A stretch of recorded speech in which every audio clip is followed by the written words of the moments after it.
Hello! It's been a little while since I posted, but welcome to Ex Libris. I'm still Sarah.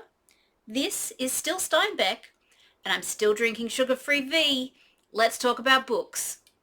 So, seeing as it has been a little while since I last posted, and since it is halfway through the year, what better time to reintroduce my reading habits with a best of 2025 so far. So I'm going to do my top 10 favorite books that I've read so far this year, and if there's time, also a dishonorable mentions. I have gotten feedback that my videos are perhaps a little too long. Thank you, Mum. So I will try to limit things as much as possible. So without any preamble, let's jump right in to number 10, Moon Tiger by Penelope Lively. So Moon Tiger won the Booker Prize in 1987. It is a story of a woman named Claudia who is elderly and in hospital dying of a terminal illness. While she is there, she decides that she's going to write a history of the world, which is more or less more a history of herself. While this may not seem like much, just one woman cradle to grave, it is the language that Penelope Lively uses and the structure of the story that really makes this something special. Claudia recounts her relationships between friends, family, acquaintances, lovers, and oftentimes comes off as prickly and unlikable, but also with an indomitable spirit and a fiercely independent woman. This is a book that is, above all, an examination of memory and history and language. It's so beautifully written. I really loved reading this book. It was a 5-star read for me. My number 9 spot is Red Rabbit by Alex Grecian. This is a Western historical horror, which, again, if you've been watching me at all, you know, is my favorite genre, other than 18th century nautical drama. Red Rabbit is beautifully written. It's a misfit posse, not all of them alive, set off on a cross-country journey in an iconic red-painted stagecoach in search of a witch. It's fantastic. It's got everything you need in a horror story. There's witches and werewolves and ghosts and ghouls. And while the tone is quite dark, there is also unexpected warmth. The characters and the characterizations are so well done. These people, you really start to feel like they are your friends. Um, it's a story of found family as much as it is about horror and trauma. Genre fiction tends to be dismissed by a lot of people. Red Rabbit combines Western and horror in such an imaginative and so well wrought way that it really surprised me. My number 8 pick is Ghost Cities by Xiang Liu. Young Chinese-Australian man Xiang is fired from his job as a translator at the Sydney Chinese Consulate because it is discovered that he has been relying entirely on Google Translate to do his work, seeing as he does not speak a word of Chinese. He then becomes a bit of a laughingstock and is hashtag bad Chinese before Chinese avant-garde director Baby Bao relocates him to an abandoned Chinese ghost city called Portmanteau, which Baby Bao has reappropriated into a giant city-sized film set, which is peopled by thousands of extras. Parallel to this story is also the story of an ancient tyrannical Chinese emperor. which is told as a mythical, sometimes magical fable, a story of labyrinths and automatons, an imperial swine and a sentient mountain. I had so much fun reading this book.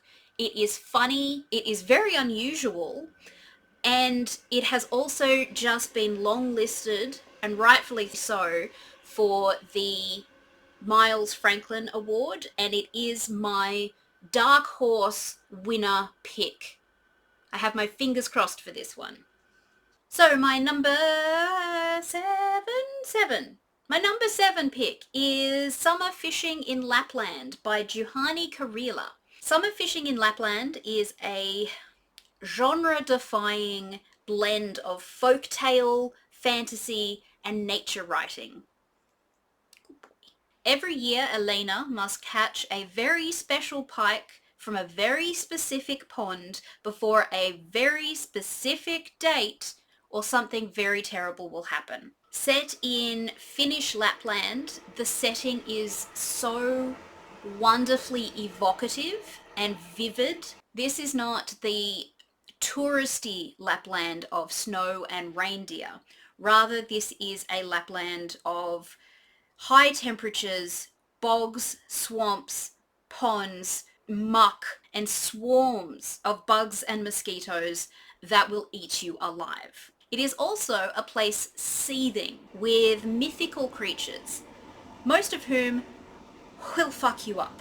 To the locals, these mythical creatures are no more unusual than bears or reindeer. But add to this situation a hard-as-nails city detective who is searching for Elena, and hilarity ensues. I love my magical realism, and this does it so well.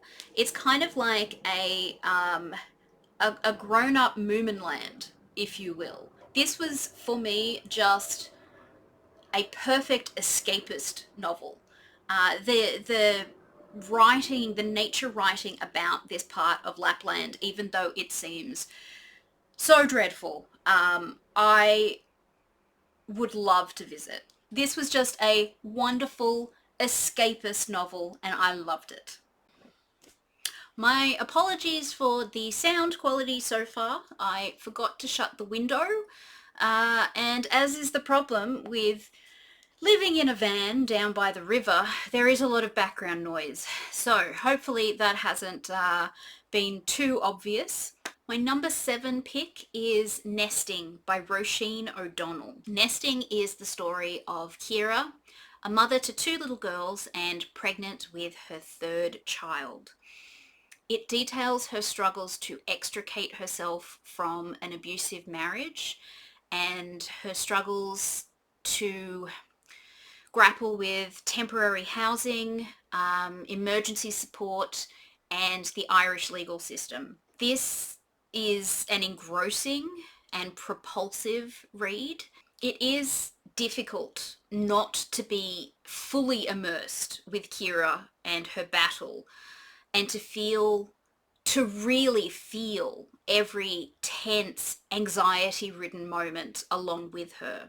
What I found particularly well done is O'Donnell's skill in depicting the methods of coercive control and emotional abuse that Kira's husband Ryan exerts over her. This is not a physically abusive relationship, but the coercive control is so much more insidious. There are so many points that O'Donnell could have, as a writer, made this book a lot more melodramatic, but because of her restraint and compassion and tenderness, this is such a touching and meaningful book. There are still so many people out there who are in abusive relationships who don't even realize that what they're experiencing is abuse. And I think that is part of what this book, Nesting, really explores. It's such a skillfully written novel, and I hate to say that it's an important novel, but it really is. It explores such important topics, and I really implore everyone to read this book. You will most likely be seeing it on more awards lists later in the year. I can almost guarantee it. Hot damn, I don't know how to count. Nesting was actually number 6, and that would mean that Stag Dance by Torrey Peters is my number 5. Can you sit down, please? So you've probably been hearing a lot about Stag Dance from reviewers, booktubers, etc., etc. This does seem to be a bit of a Vegemite story, in that people either love it or they hate it. The book itself is made up of 4 short stories that were written over the span of about 10 years. And I had the absolute pleasure and privilege of seeing Torrey Peters speak at the Sydney Writers' Festival a couple months ago. And she said that the 4 stories are set in order of most pigs to least pigs. So one of the stories is a teen romance, which is beautiful. It's a wonderful story. One story is a kind of speculative fiction, sci-fi pandemic story in which a virus means that no one is able to produce their own hormones. And so in essence, everyone is trans. There is the final story, which is Torrey Peters' self-described horror story, which, to be honest, made me feel very icky. But delightfully, when I saw Torrey Peters speak, she actually said that you're supposed to. This is a story that is supposed to make you feel very icky, in which case, well done, Torrey. But it is the main story, the titular story, Stag Dance, that seems to have created the most divide between readers. A lot of people have found it quite slow moving. I, however, absolutely loved it. Far and away, Stag Dance is my favourite story out of all 4. I found it excoriatingly, painfully beautiful. I loved everything about it. It's set in an illegal logging camp in somewhere in the American wilderness, and if you've not heard of what the story is about, this is a community made up entirely of men, and the camp manager declares that they are going to have a dance, a ball, if you will, and that anyone who wants to play the part of a woman and wishes to be courted as a woman has to wear a little triangle of fabric on the front of their trousers. This is based on fact. This is not something Torrey Peters made up. It is based on actual happenings. What happens from there is a huge man named the Babe, after Paul Bunyan's enormous ox, decides that he wishes to play the woman, and he wears the strip of cloth. This is a story about what happens when a person's sense of self is so far removed from their own physicality. In the camp, the other men are so unwilling to see the Babe as a potential partner, and yet there is another person who is quite slim and petite and conventionally pretty and quite readily accepted as a feminine potential suitor. It's kind of the unfairness of a trans identity, where for some people being trans is much more acceptable than for others. And there's this one particular quote that I wrote down because it absolutely devastated me, when the Babe arrives at the dance and is standing on the outskirts he has been seen, but no one is acknowledging him because they don't want to accept the babe as the woman that he is presenting as. A wave of my shame crested as well, and I had the sense of my soul rising on it, a seagull taking flight from atop a wave, so that I felt above myself, not that I could see myself, but that I felt myself from without, that I watched myself unseeing, no room for a soul in a body brimming with shame.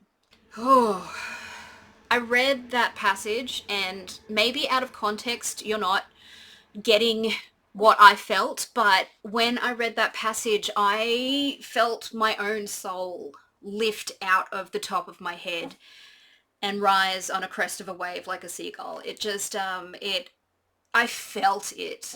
I felt my soul leave my body. It just absolutely wrecked me.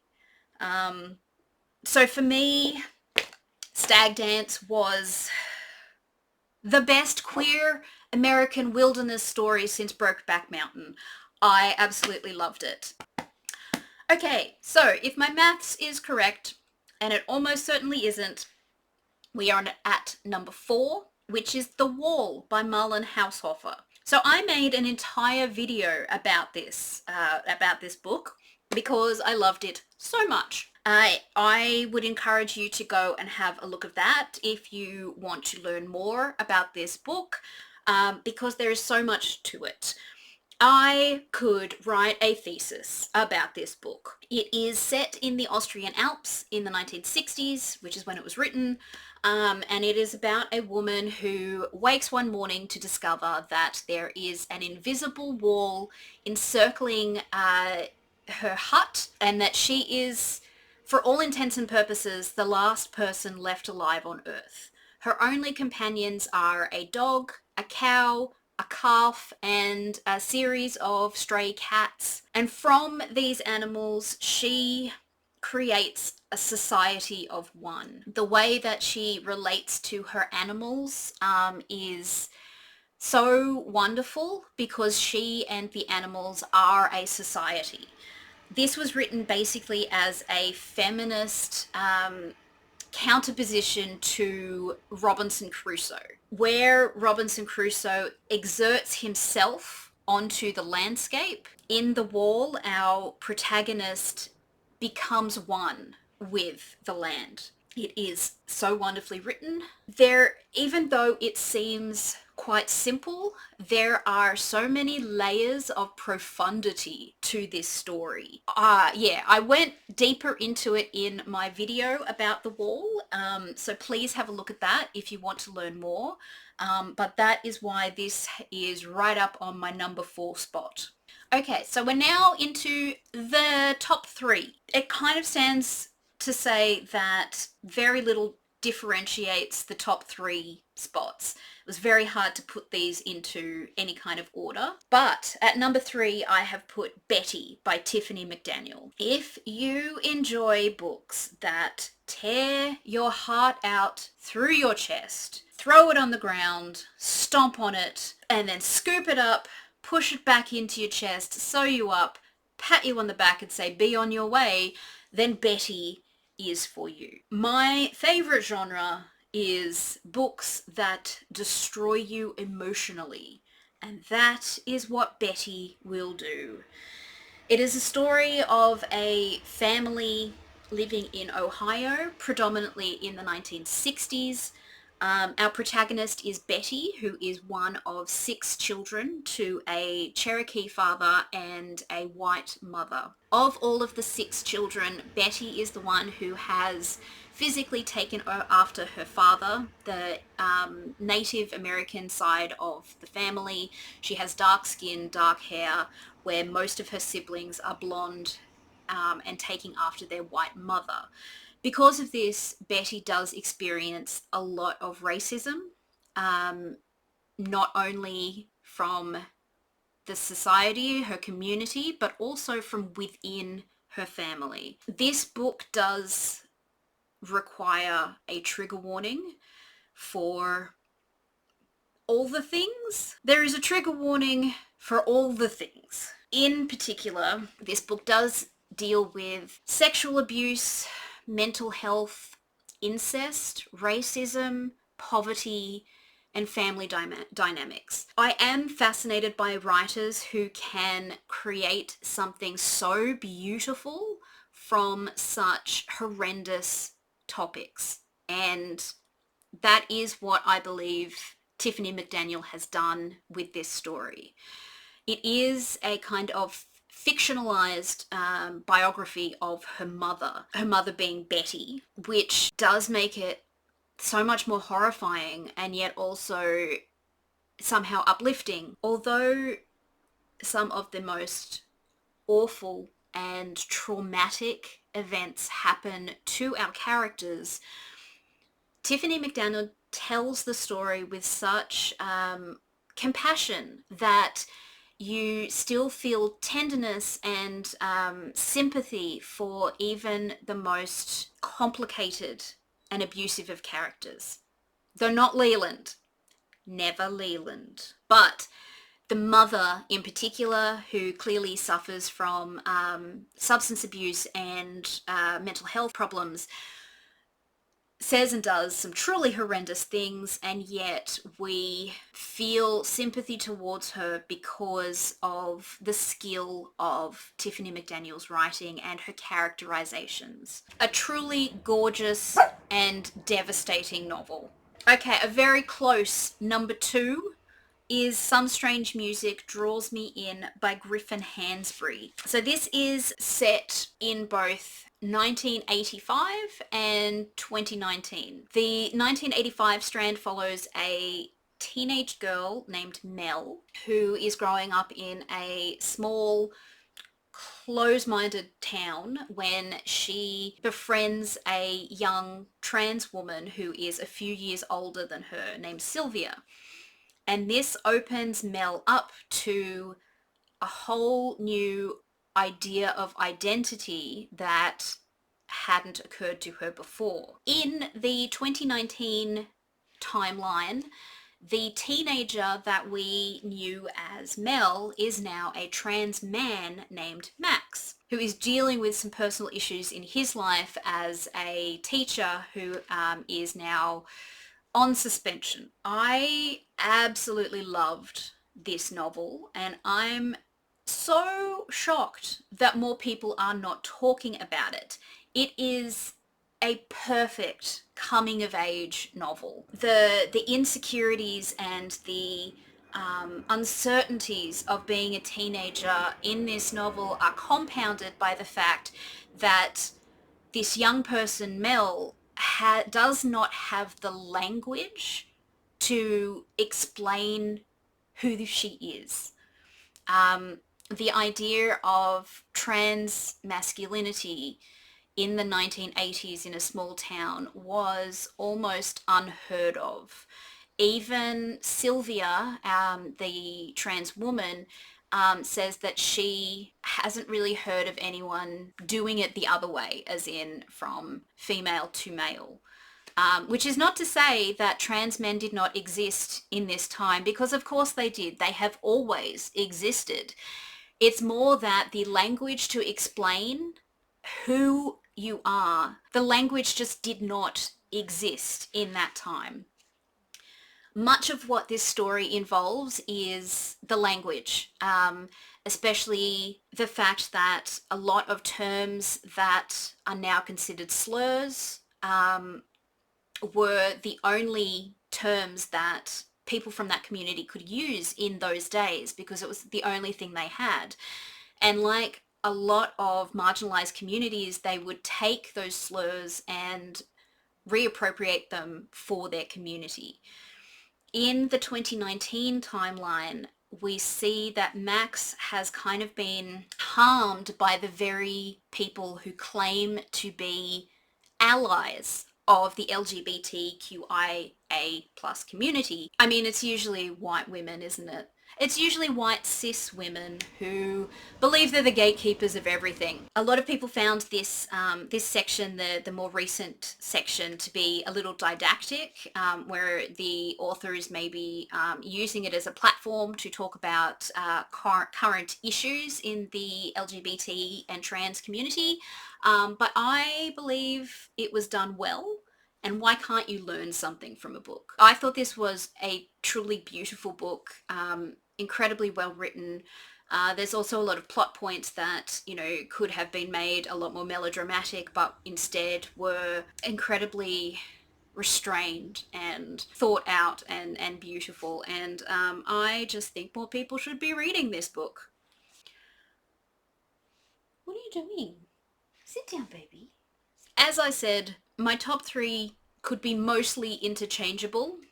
It was I switched it around a couple of times before going ahead, but I'm pretty happy with my number one because I have no criticism. There is no criticism at all about my number one spot, Mother Naked by Glenn James Brown. So this is historical fiction done right. Medieval monologue is my favorite genre. So Mother Naked is the name of a glee man or entertainer who has come to Durham Cathedral to perform for the hoi polloi. The whole book is told as a monologue delivered directly from Mother Naked to his audience, which really makes you feel like you are in the audience and being directly addressed by Mother Naked. Mother Naked is telling a story, he is singing songs, but as the night progresses, we learn that maybe Mother Naked has a lesson to impart. This is such a fantastic story. The period details, the medieval setting set in 14 something. You really get the sense of place, you get the sense of time, even though you are only hearing the voice of Mother Naked, you are so aware of the community and the time in which he is living. It is funny, it's tragic, it is a true performance of the ages. That might be a bit much, but I really loved this. I thought it was excellent.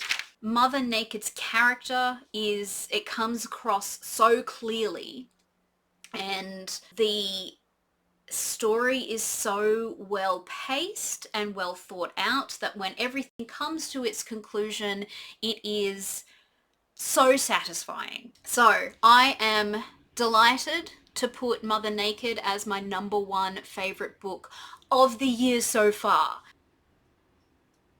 No notes.